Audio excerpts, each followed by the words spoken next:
साहब अगर देखें कि बारिश के मौसम में जो है लोगों को कई तरह की परेशानी होती है, उसमें से एलर्जी की बात करें तो एक आम समस्या है, लोग इससे ज़्यादा जूझ रहे हैं। तो अगर बात करें कि कैसे डिफ़ाइन करें कि एलर्जी हो रही है?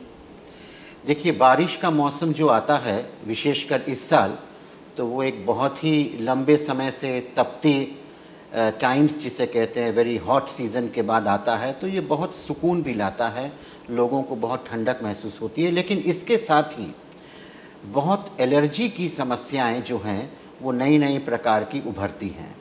बारिश का मौसम अपने आप में सामान्य रूप से एलर्जी पैदा करने वाले जो तत्व होते हैं, जैसे फूल का पराग, फंगस, फफूंदी और डस्ट, इन तीनों का एक समावेश वातावरण प्रस्तुत करता है।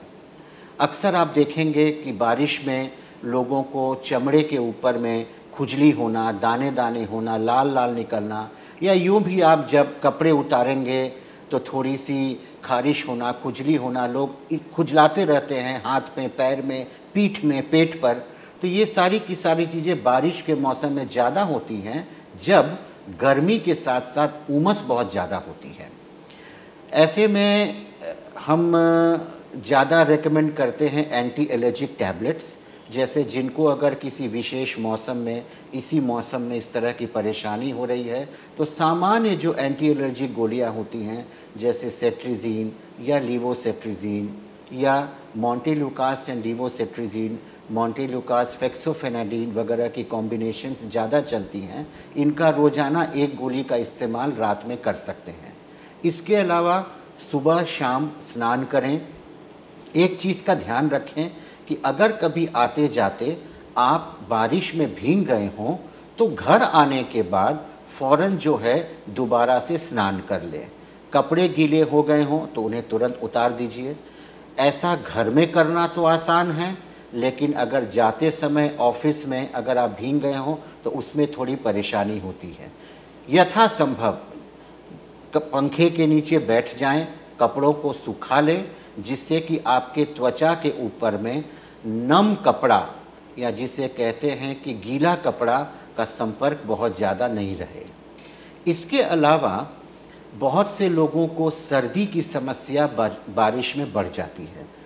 उसका कारण होता है हरियाली, पेड़ों पर फूल आना, पत्ते आना और पराग की संख्या का बढ़ जाना। सांस वाले मरीजों को जो ही गर्मी के बाद नमी के साथ गर्मी आती है, that is what we call hot and humid season, उसमें सांस की परेशानी बढ़ती है। बहुत से लोगों को गले में खराश, खांसी होती है। ऐसा एलर्जी के मरीज अक्सर कहा करते हैं कि डॉक्टर साहब, जो ही गर्मी ख़त्म होती है और अभी से लेकर के जाड़ा शुरू होने तक हमारा तकलीफ़ बहुत बढ़ा हुआ रहता है। तो ये बरसात के मौसम में होने वाली सामान्य एलर्जी की परेशानियां हैं।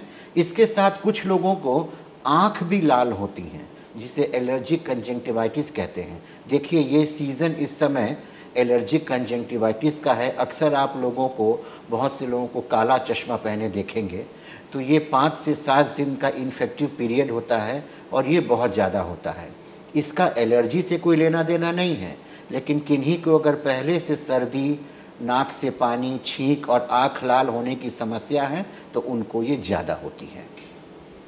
तो सर, जैसे कि आपने बताया कि बारिश का मौसम है, लोग जो भीग कर घर जाते हैं तो ये सब कर सकते हैं। बहुत से लोग जो है काढ़ा का ज़्यादा सेवन करते हैं, तो कर सकते हैं? काढ़ा का सेवन विशेषकर उन लोगों के लिए है जिनको कि गले में खराश, खांसी या हमेशा एक विचित्र प्रकार की खसखसाहट गले में बनी रहती है, वो काढ़ा का इस्तेमाल करते हैं।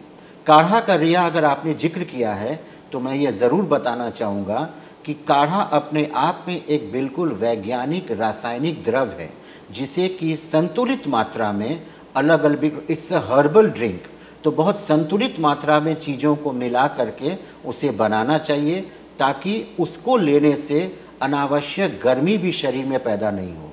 कोरोना के काल में भयवश ही लोग साल भर, 2 साल तक कोरोना में काढ़ा पीते रहे, जिसके चलते बहुत से लोगों का पेट खराब हुआ, उनका डाइजेस्टिव सिस्टम इफ़ेक्टेड हुआ।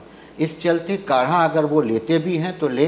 काढ़ा के अलावा सादा गर्म पानी से रात में गरारा करना अगर अच्छा लगे, संभव हो, तो वो ज़्यादा लाभकारी है।